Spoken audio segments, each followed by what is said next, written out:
I'm speaking today from the Gadigal land, and thanks again to Michael and Madeline. And thinking about my contribution to drone cultures, I wanted to connect a science fiction literature story from Stanislav Lem's Solaris in 1970 to a case study I've been looking at, which is about underwater drones and their disorientation in terms of how they examine features of interest in the deep sea. So broadly, Solaris is a story of remote scientific exploration of a sentient ocean planet, but it's also a story of trauma, failure, and hallucination, both planetary and human. So it could be configured as a human-planetary communication divide. And very interestingly for the novel, it's a treatise on history and philosophy of science, so which differs from the movie, which I've taken a screenshot here, which is Tarkovsky's movie. So in Stanislav Lem's Solaris novel, a scientist is orbiting an oceanic planet in deep space while reading from Historia Solaris. This is a compendium of 200 years of exploratory attempts and resultant scientific failures to understand phenomena on the unknown planet. The first contacts were made by means of specially designed remote monitoring apparatus.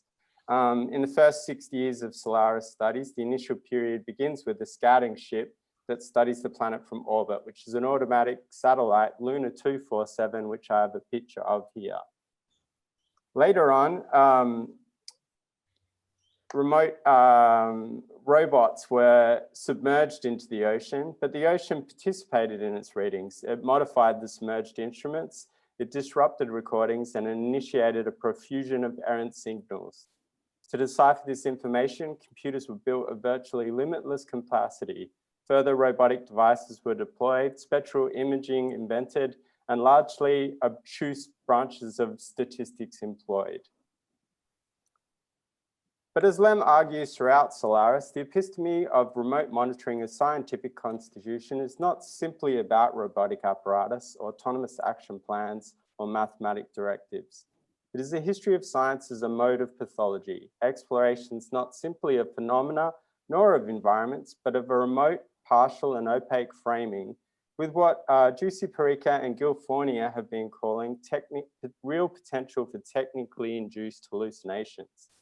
What is at stake in this technical assemblage is our relational ontology to scientific productions being done remotely, not simply as precise, calculable, and operational modes of investigation, but fundamentally being shaped by non-human decision processes and irrational machine deviations.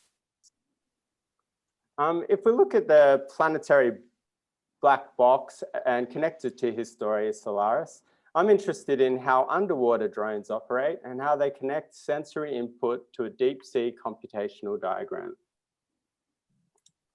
Stanislav Lem has a fantastic passage in his novel where he describes both the operations of the ocean and of the remote monitoring. If the essence of remote monitoring architecture is movement synchronized towards a precise objective, we observe a fraction of the process. We know but cannot grasp the above and below, beyond the limits of perception or imagination.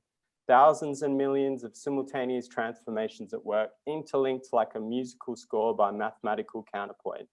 This is a really important point, the musical score by mathematical counterpoint, because it connects sound both to computation. And in terms of oceanic black boxes, Sabine Hohler is really instructive here, and also Rodolfo Alanese, who recently published this journal article I have at the bottom. So I know sentience is a contentious term, but in terms of modeling the ocean, acoustics is a really important mode of investigation to model the wet ontology that Steinberg and Peters have explored. Wet ontology is giving depth to volume through oceanics thinking, and it's basically viewing the ocean as a living, immense liquid volume full of its own vortices, pressures, currents, and depth, largely misunderstood or unexplored. Stefan Heimrich, the anthropologist who wrote Alienation Ocean, could be extractive here. And what I have a picture of is the International Marine Observation System, the IMOS. It's basically hydrophone arrays distributed across the world, classifying various sounds in the ocean that can be categorized according to biophony, which would be animals or ocean waves, geophony, ice flows or seismic activity, anthropophony, which is human activity, drilling and shipping. But what I'm interested in is pseudo-sound, so the artifacts, noise, spectral anomalies that occur at these sensors.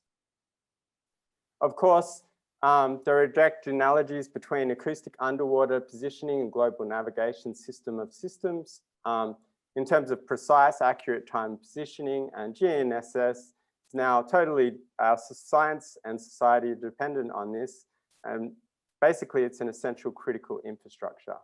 But in terms of how agile observing the oceans acoustically, we envision multi-scale acoustic navigation systems will be a major tool in helping us transition from a rather incoherent and chaotic view of the ocean, which it is currently, to a focused, evolving, coherent image.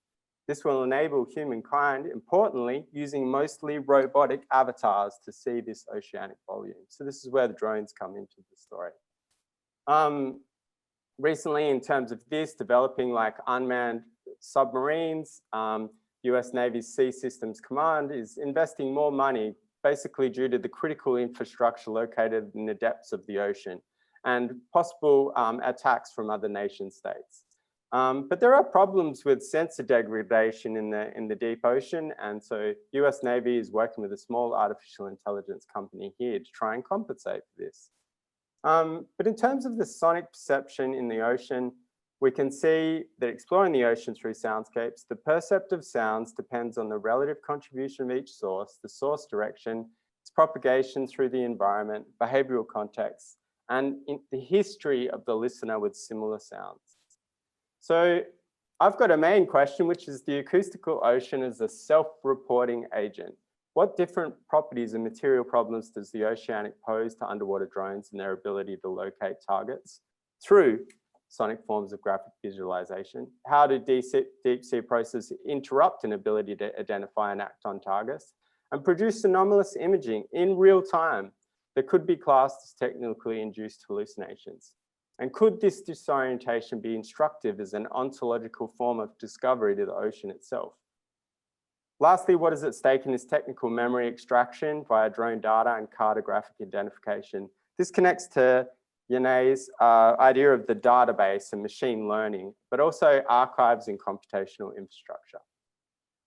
So what I'm doing is I'm looking at a case study that intersects with the International Monetary System, underwater drones, and this is the MH370 disappearance. There are a list of 3 humanities researchers who are also looking at this space: Lindsay Bremner, Celia Lurie, and Sophie Day. And Kathleen Williams recently, I found only the other day, she's November 2020, she actually quotes our own Michael Richardson. Basically these 3 researchers, well, Lindsay's looking at the apertures in ocean space, 7 satellite pings, debris, and some underwater recordings. Lurie and Day look at the contextual weave of visualization in gaps and blind spots, and Kathleen Williams is looking at physical and discursive remnants of mass media coverage. I come in terms of sonar imagery and drones. So if we consider the 8th of March 2014, a Boeing 777 operating as MH370 disappeared from global monitoring and surveillance systems. Indicated that it crashed in the Indian Ocean, and the Australian Transport Safety Bureau conducted an extraordinary water-based search.